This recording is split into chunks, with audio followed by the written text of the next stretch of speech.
Hello y'all. Paradox's new grand strategy game, Victoria 3 has released. The sequel to Victoria 2 definitely in some aspects is a big departure from its predecessor. Will it live up to the success of what came before it 12 years ago? Maybe, maybe not. With that said, in this video I'm going to read through 5 positive reviews and 5 negative reviews on Steam just to see what people think about the finished product. How this will work is I will look at one negative review, then one positive review.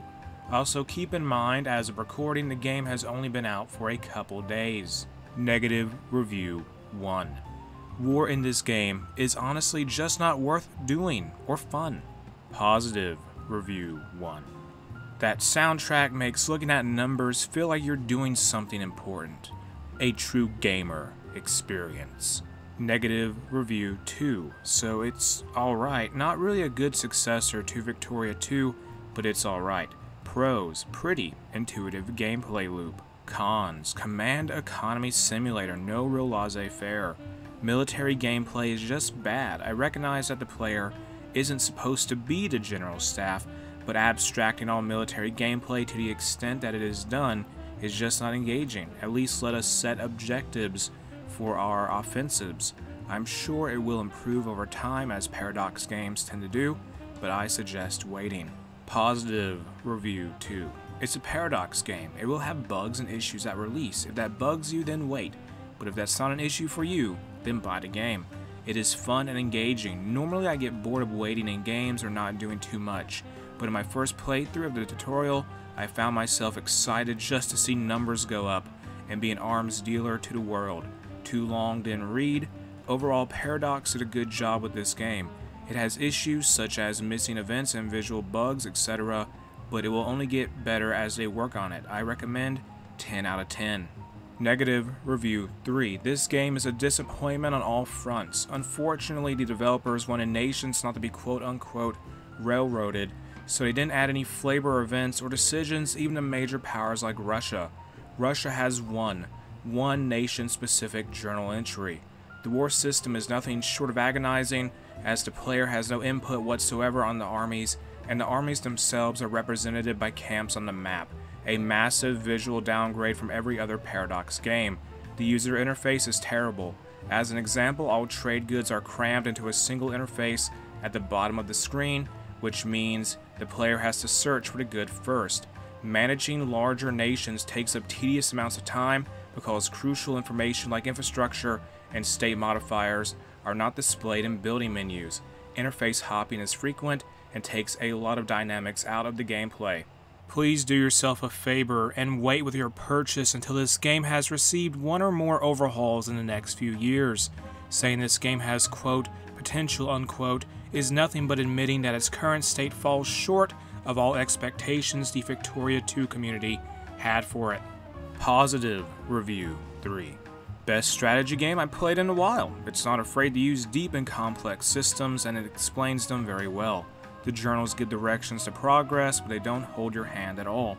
The war system is mechanically very similar to Paradox Interactive's other games, but the microcontrol has been removed, which is a change that I prefer. The only complaints that I have are the research tree doesn't feel as significant as in Victoria 2, and that the diplomatic AI can be a little too passive at times. Negative review 4. Wide as an ocean, deep as a puddle.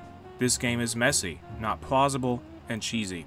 This is a real disappointment for me personally. Probably worth getting on sale 5 years from now after a ton of patches. Positive review 4. Global Financial Crisis Simulator. Negative review 5. After 1,100 hours of Victoria 2, 2,700 hours of Europa Universalis 4, 1,100 hours of Crusader Kings 2, and 400 hours of Crusader Kings 3, I can confidently say that this is by far the worst Paradox game I've ever played. It disappoints in every aspect, and there is absolutely nothing here that wasn't done better in Victoria 2. Many are saying that this is some complex, deep economy / society builder game. Seeing those comments, I really had to wonder if they played for more than 10 minutes. Let's talk about the game's most important feature, the economy, which also happens to be its core gameplay mechanic. If you click on the market tab, you can see the supply/demand of goods in your market. Sort this by demand and then build the buildings producing high demand goods or import them. Rinse and repeat for the entire game because that is all there is to do. Low iron, let's build some iron mines. Low grain, let's build some grain farms. Low infrastructure, let's build railways. That is literally all there is to do economically in this game. Mind-numbing building micro-tedium. Click Trade tab, check demand, build high-demand goods, repeat the cycle after that. Another fun economic mechanic is that it is literally impossible to go bankrupt because of a bug. Being in default gives severe stacking penalties to your nation, but these penalties randomly reset back to 0. One thing I really like about the Victoria 2 economy is that it is micro-intensive as you want it to be. You can manually build the most optimal factories, you can spear countries that produce goods you need, you can build factories producing said goods in your spearlings, you can check the trade screen for global demands and goods produced in your spear, or you can just put a laissez-faire party in charge and ignore it the entire game. When you go to war, you subsidize the economy and focus on your military. If something really demands your attention, you can just pause the game. I never felt that warfare in Victoria 2 detracted from my enjoyment of the economy. But what about society? If you click on your government tab, you can see reforms you can pass. Go ahead and put interest groups that support the reform you want into the government, then start passing it. There isn't really a limit as to who can join the government. Which party wins an election doesn't matter because you can just invite the opposition into your government anyways. When passing reforms, the most important thing is RNG.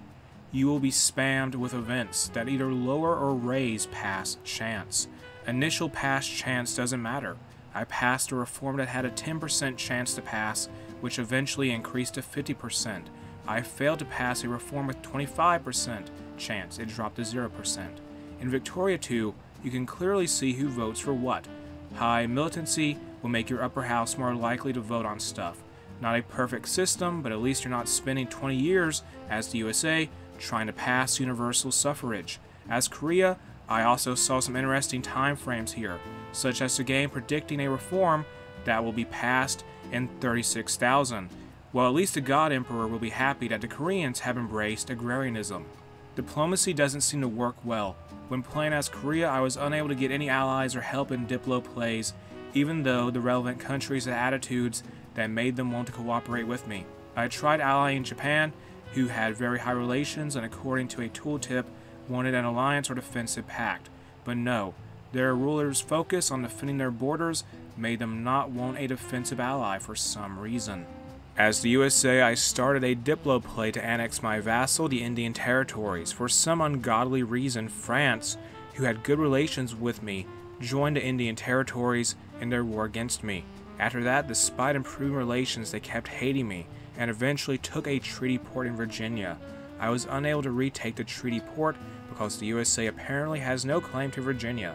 Victoria 2 had dynamic diplomacy, with often changing alliances, and an actually somewhat intelligent Diplo AI that would seek out beneficial allies. You'd have Germany and Italy allying against France and Austria, France and Russia allying against Germany, UK and Germany allying against France, etc. On topic of AI behavior, I noticed some interesting things.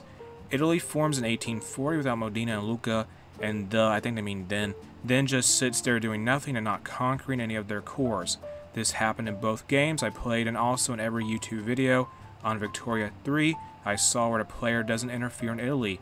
The NGF, or I think they mean the North German Federation, I could be wrong though, isn't formed in 1870, and a bunch of random North German miners are still independent. Austria never collapses or loses any territory because of their massive army. The Taiping Rebellion happens in northwest China, where the Muslim minority is, even though it was caused by a Christian sect. The American Civil War is nonsensical, with states like New York joining the Confederacy. Egypt, just like in the official Paradox stream, made some bold choices during the peace negotiations with the Ottomans, such as conquering Istanbul and central Turkey. Forming Germany in Victoria 3 is worse than in Victoria 2. In Victoria 2, you fight Denmark for Schleswig-Holstein, then Austria to get all German miners in your spear, and finally France for Alsace-Lorraine. That is pretty much how Germany formed in real life. Meanwhile, in Victoria 2, I presume they meant Victoria 3. It's a typo, I'm pretty sure. At least I think it is. you can just passively annex German miners with high relations and can form Germany without even fighting any wars. It makes for a much less engaging experience than Victoria 2. The war system is horrible. You have no control over your armies. Fronts will split up randomly. There is only ever one battle per front. Said battles can have dumb numbers like 30 versus 5 brigades, even if both sides have large armies. Said dumb battles aren't reinforced, so you lose territory because of bad RNG. For example, with Korea, I lost a battle against China, which split the front. Since I only had one general, I had no way of defending the second front. Said fronts were on the Korean-Manchurian border, so all of it was connected. Navy doesn't seem to do anything. I set my Navy to patrol coast, yet still got naval invaded without a naval battle happening. I did my own naval invasion and it just never happened for some reason.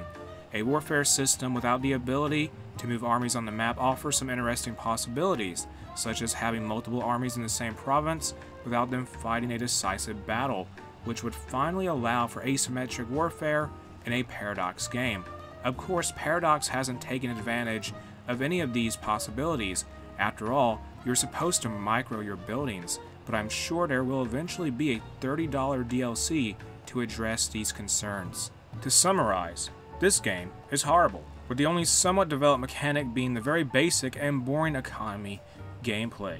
It fails in every aspect and makes for a much worse experience than Victoria 2 with greater flavor mod, historical flavor mod, Cold War enhancement, divergences of darkness, or similar mods, or even vanilla. Now, with the negative reviews out of the way, let's finish this with a little positivity. Positive review number 5, to be more specific. It was released yesterday. I apparently lost over 13 hours of the last 24 to it.